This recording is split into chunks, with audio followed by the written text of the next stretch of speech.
Hey Scorpio, welcome to your Virgo season reading from the Oracle of the Feather Crown Tree. So happy to be with you to do this reading for you. I will be starting with the center card, which represents your heart space, and then the card on the left in the middle will be the first house, and we'll work counterclockwise around the wheel until we get to the 12th house to give you a full astrology reading for this time period. I have no idea what is going to come up, but just from first glance, it's feeling very Scorpio energy.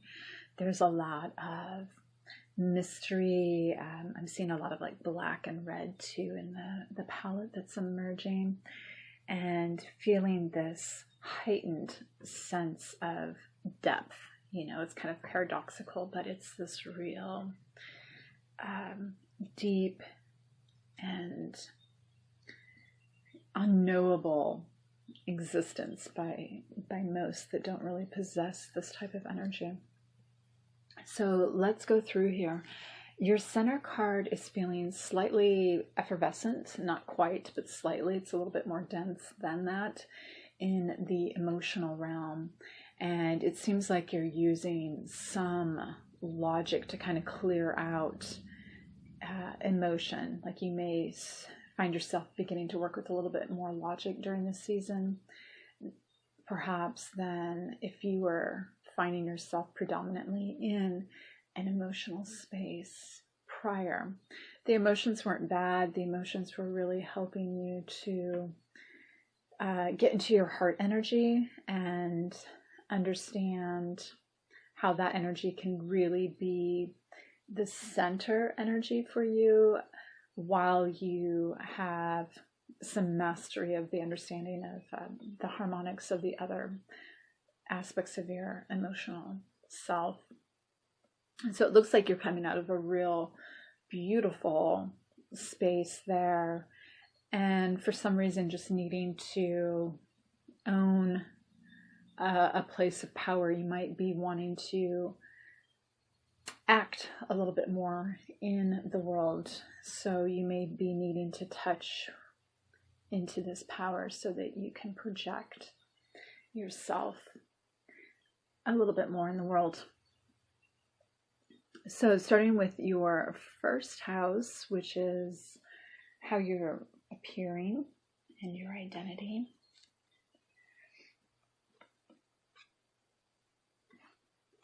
I see you in a place of self-mastery, which is really taking ownership of being a little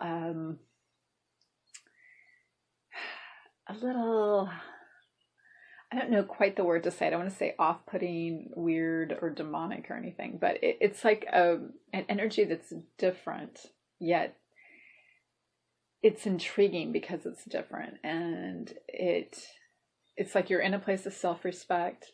Other people are respecting you too.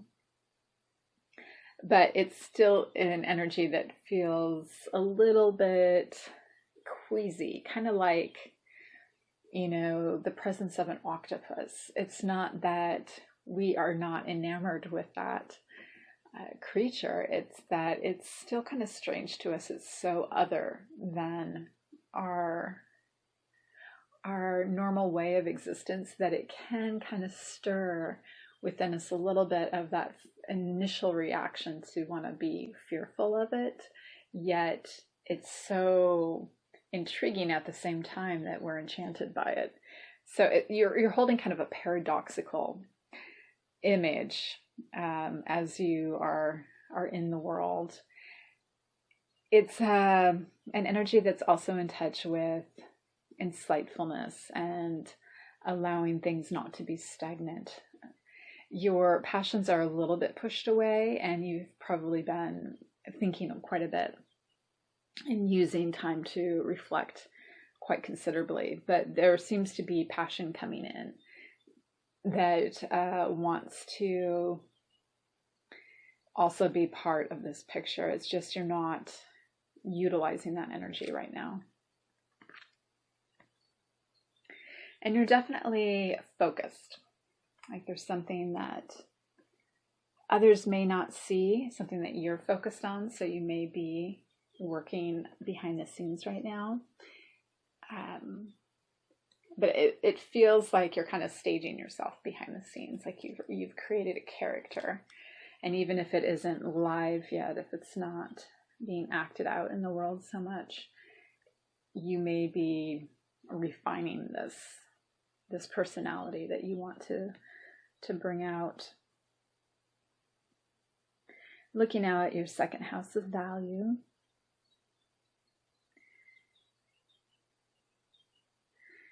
This is, I almost wanted to say talismanic. Like there's a power in knowing what you need to let go of and what you need to recycle that is in the process of transforming.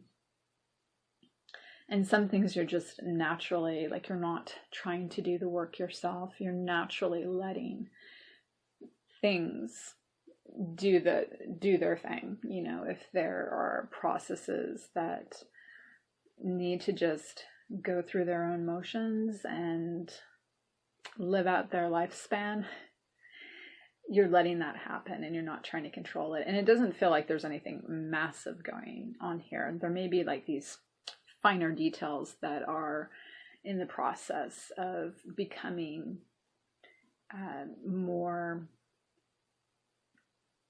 articulated.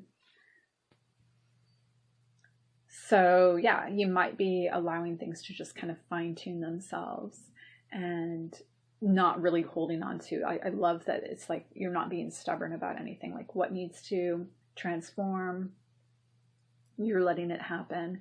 And you're acknowledging that it's like these little tweaks that might need to happen that are part of the process, that they all matter, even though they're just minor. They make everything work perfectly when they are in harmony.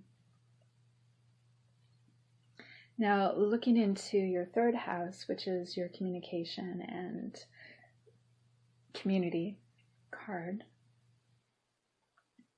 I see that you're really wanting to be a spiritual leader here. And you are, in a way, ennobled by this, but you're not egoic about it. It's so fantastic. Like you are accessing wisdom, knowledge that you are willing to share with your environment. And do that with compassion, with passion, so that it makes others impassioned, and that it transforms people at their core. Like you're trying to really deliver foundational energy for a lot of people. So you may be seeking a very big audience right now. And I see that you are, relaxed about it. Like it feels very natural to you to be doing this. So all of this, like so far, all these cards are really aligning for me. Like I feel like you're producing something. You may not quite be public with it, or you may be on the verge of going public with it, but you're like refining it. You're refining yourself within the process and letting the process refine itself. And yet it's to really benefit, your community. So your fourth house of family, history, home.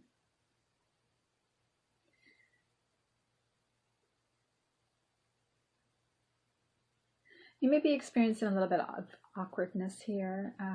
There might be someone along with you that's very close to you that you're both very vulnerable. And you may be perceiving this other person as sort of unwell, and that you really want them to succumb to what you have to tell them. Like you might be trying to control them a little bit. This may be part of what's making them feel a little bit unwell, is their perception of you as controlling. You are not doing this in a conscious way where you see that you're trying to control them. You're perceiving your action, your motivation as, just and truthful and natural and empowered and for their betterment. Yet there's something going on here where they're feeling a loss of self, like they don't feel like they own their identity and that they're losing themselves in relation to your control. There seems to be a little disconnect emotionally between the two of you, a disregard here. There's also a wall and a feeling of a lot of solidity, a lot of stubbornness. This may be something that's concerning foundation, stability, place, where you are. So maybe it's about where you actually live.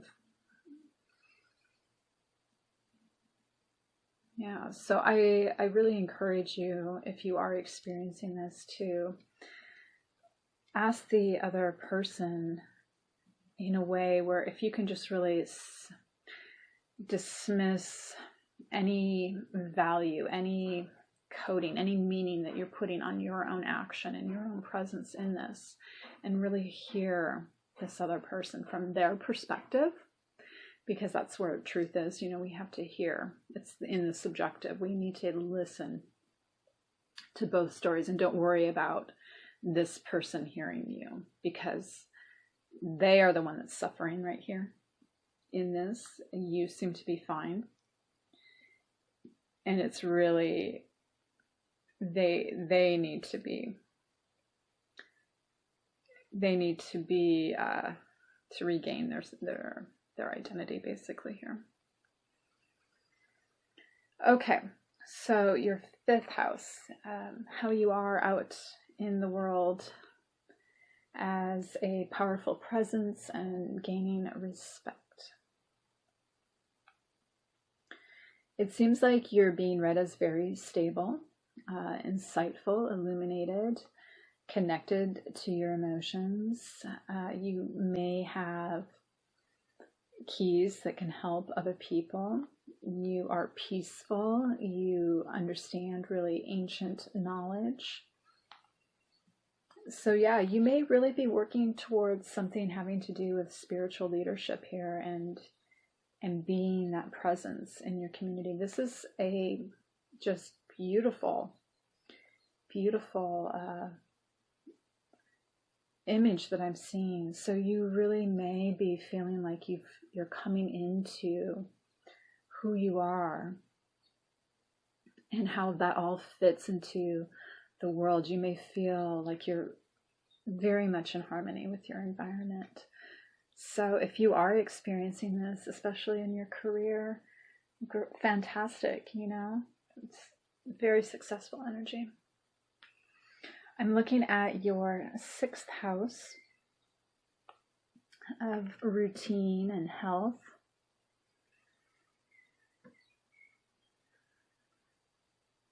And you may be doing something, you may be doing some writing. You may be doing some studying, some, book work, where the information, the language that you're able to use is helping you organize and clarify and become, I say stable, but it's helping you kind of grow. It's part of the process. So there just may be,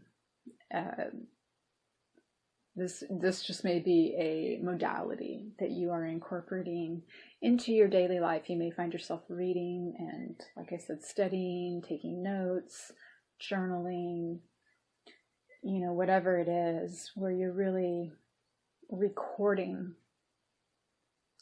thoughts and ideas, but it's not in a way that feels over structured. It really feels, it's got a little bit of play to it, and it feels fun. It feels like you really enjoy doing this as well. And because of the house that it's in, it may be very healthy for you to have this as part of your process. So now looking at your 7th house of relationships and balance. I see that you're prospering here, that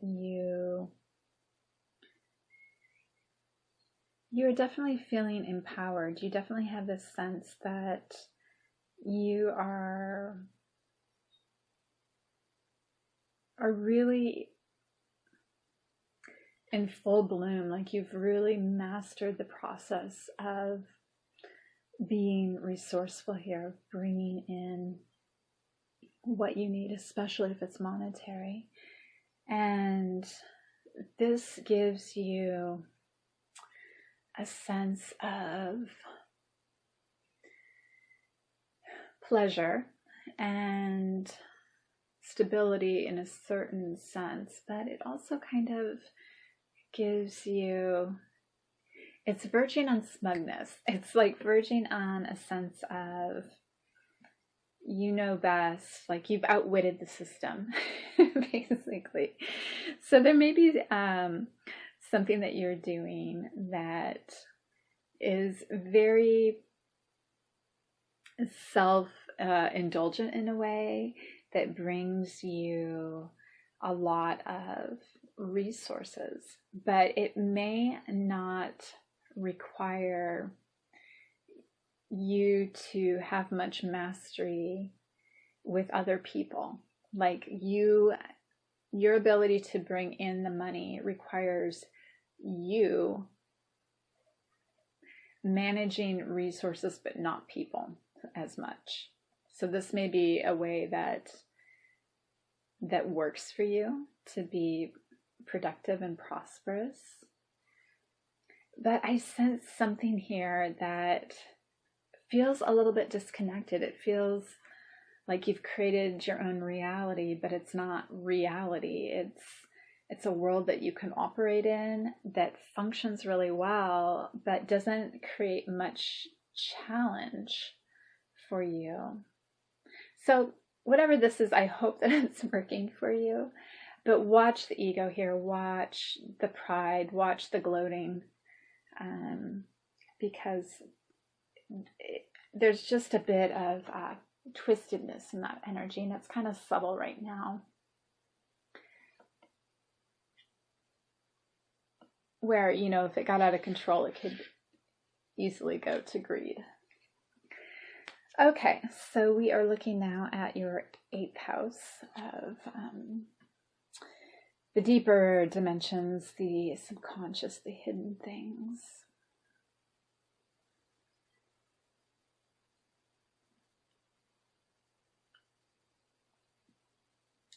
You may have an interest in astrology that is really driving you spiritually, and that may be bringing you a lot of wisdom. It may be a very passionate area for you and is connected in an identity that you're building. This identity may be something that's repressed, so this may be a practice that you don't share outwardly as much. You don't feel free to express as much, and that you have kept kind of hidden, and you feel a little bit saddened by that, a little restricted. But it feels like this is starting to grow in strength, and that this identity can't be completely suppressed in the long run. Like it's starting to become more integrated into your presence. Now I'm looking at the 9th house, which is what's outside of you, what maybe we'll call it, think super conscious is too big. It's more of a Pisces thing. But it's like outside of your normal realm, but you have easy access to it. It's an easy layer of growth if you just expand your awareness a little bit more. And this feels definitely in sync with what we're talking about here.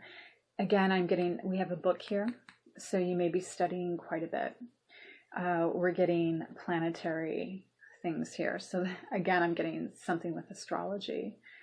Or let's see, if it's not astrology, you may have an interest in personalities, psychology, how those integrate into a system, how they're creating one another through the system, how communities create identities. And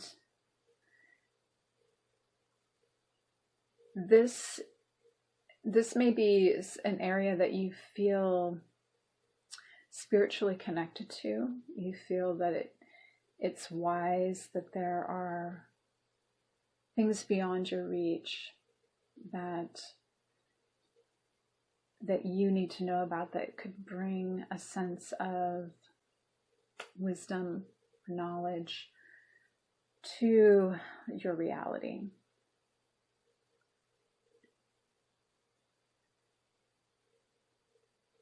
Yeah, there's definitely a sense of cosmic consciousness here and creating a structure through it. And there may be kind of several structures that are layered and that you're trying to integrate and understand how they work together. It feels complicated too. So your studies and your investigations and your seeking may be very challenging for you right now.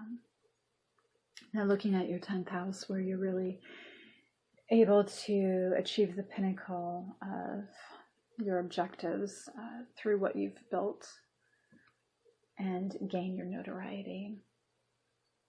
This actually has a kind of domestic feel. It doesn't have a sense of threat to it, I guess we'll say. Whatever structures have been, the idea of what kind of cycles, the portals that you can come into and exit and go back into and exit, the worlds that you can inhabit that are man-made. It's almost like you're not taking it very seriously. And you're saying, yes, I can exist here. Yet I can fill these worlds with what I find meaningful. And what I find meaningful, who cares if other people find those meaningful? And it's got this wonderful ownership, of being kind of like the queen, like the ruler of your own world, but not in a way where it's domineering. It's just so gentle and peaceful and simple and onto yourself. Like you're not trying to prove anything to anyone. You're just kind of saying, I rule my own world. This is what I choose to have in it. These are the characters that I want. And I don't need to justify that to anyone else. And yes, I acknowledge that things are going on and that there are these other structures, but just because all this reality exists, it doesn't mean that I can't create my own reality as well as all this other reality existing at the same time. So it's very much that energy I was getting in the 7th house, where I was talking about, relationships and you kind of owning your own prosperity and being in your own world. Okay, your 11th house.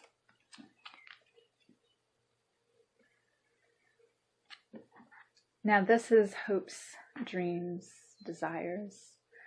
Also your independence and your interdependence.